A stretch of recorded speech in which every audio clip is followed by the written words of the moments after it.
Praise the lord. హల్లెలూయా. దేవుని నామానికి మహిమ కలుగును గాక. ప్రియమైన దేవుని బిడ్డలారా, మీరందరూ బాగున్నారా? మీరందరూ బాగుండాలి, ఆరోగ్యంగా ఉండాలని మరి ప్రత్యేకంగా మీ అందరి కొరకు ప్రార్థన చేస్తూ ఉన్నాము. అలాగే మరి ఈ దిన వాక్యాన్ని చదువుకుందాము. మన పరిశుద్ధ గ్రంథమైన బైబిల్లో నుండి యెషయా గ్రంథము 38వ అధ్యాయము 19వ వచనాన్ని చదువుతాను, శ్రద్ధగా ఆలకించండి. సజీవులు సజీవులే గదా నిన్ను స్తుతించెదరు. ఈ దినమున నేను సజీవుడనై నిన్ను స్తుతించుచున్నాను. తండ్రులు కుమారులకు నీ సత్యము తెలియజేతును. యెహోవా నన్ను రక్షించువాడు. హల్లెలూయా. దేవుడి వాక్యం ద్వారా మనందరితో మాట్లాడి దీవించునుగాక. ఇక్కడ భక్తుడైన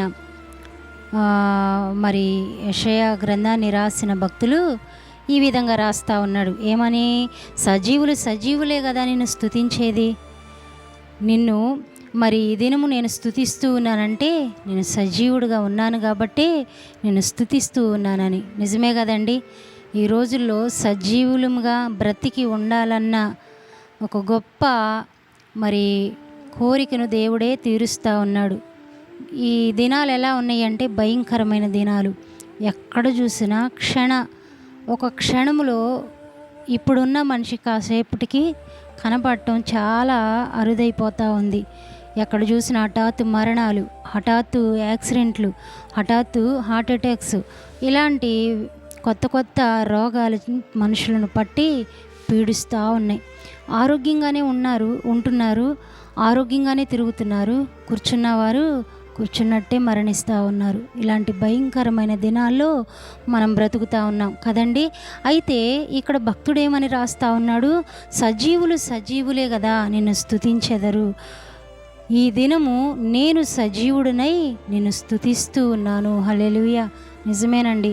దేవుడు మనల్ని బ్రతికిస్తూ ఉన్నాడంటేనే అది దేవుడు మన పట్ల చూపుతున్న కృప, ఉన్నతమైన కృప, ఆయన వాత్సల్యత, ఆయన కనికరం, ఆయన జాలి, ఆయన దయ, ఆయన మరి దీర్ఘశాంతం కలిగి మన బ్రతికిస్తూ ఉన్నాడు గనకే మనం సజీవులంగా ఉన్నాం.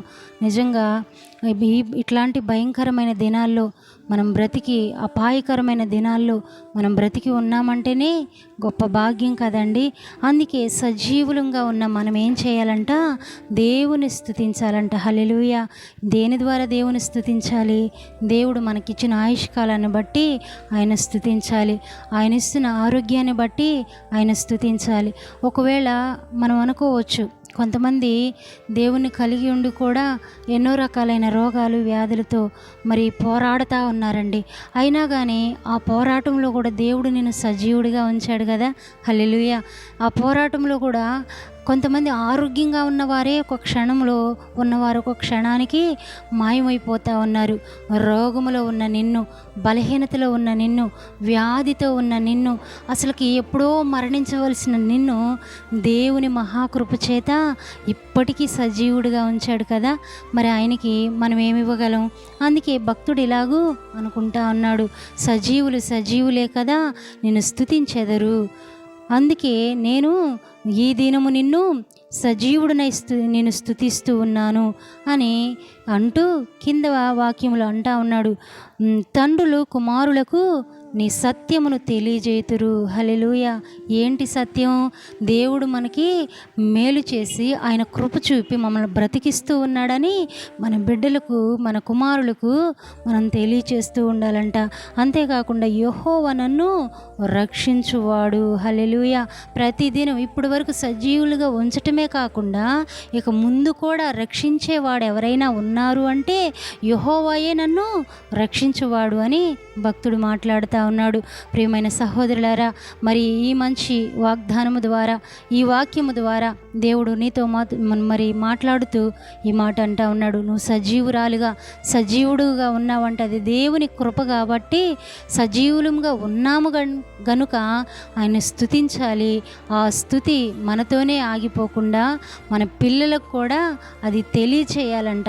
మన పిల్లలు, మన సంఘ బిడ్డలు, మనకు పుట్టిన పిల్లలు, మన సంఘ విశ్వాసులు అనేకులు ఇంకా మన ఎదుటిన్న వారికి దేవుని కృపను గూర్చి ఆయన సజీవులుగా ఉంచుతూ ఉన్న దానిని బట్టి అనేకులకు మనం తెలియచేసే వారంగా ఉండాలంట. అంతేకాకుండా ఆయన అంటా ఉన్నాడు, యెహోవా నన్ను రక్షించువాడు. ఇప్పుడు వరకే కాదు కానీ ఇంకా ముందున్న సంవత్సరాలు కూడా ఆయనే నన్ను రక్షించేవాడు, నా దేవుడు నన్ను రక్షించేవాడిగా ఉన్నాడని ప్రజలకు తెలియచేసి అనేకులకు మరి దేవుని ప్రకటిస్తూ ఆయన అందిస్తూ ఆయన్ను అనేకులకు పరిచయం చేస్తూ మన దేవుని ఘనపరిచే వారంగా మనం ఉండాలి. ఎందుకంటే మనల్ని సజీవులుగా ఉంచాడు కదా, మనం బ్రతికి ఉంచాడు కదా, మనం బ్రతికి ఉండటానికి కారణమయ్యాడు కదా.